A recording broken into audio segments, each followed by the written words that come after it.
অত্যন্ত দরিদ্র হলেও সবসময় আল্লাহর উপর ভরসা রাখেন এবং খুবই নরম মনের একজন মানুষ। সে বাজারে কাজ খুঁজলো কিন্তু কোনো জায়গায় কাজ পেল না।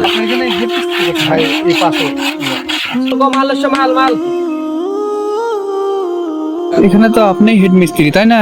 জি, আমি এখানকার হেড। কি বলবো বলো? আপনার এখানে একটু কাজ হবে কি? আমার একটু কাজের দরকার ছিল তো। না ভাই, আমার এখানে কাজ টাজ হবে না, কারণ আমার অনেক লেবার। তুমি অন্য জায়গায় দেখতে পারো, আমার এখানে নাই। এখানে কাজ হলে আমার একটু ভালো হতো, বাড়িপুর লোকজন পোলাপান না খাওয়া আছে তো। আরে বললাম তো হবে না, এক কথা কর বলবো।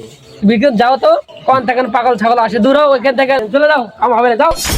এক কথা কর বলো লাগে।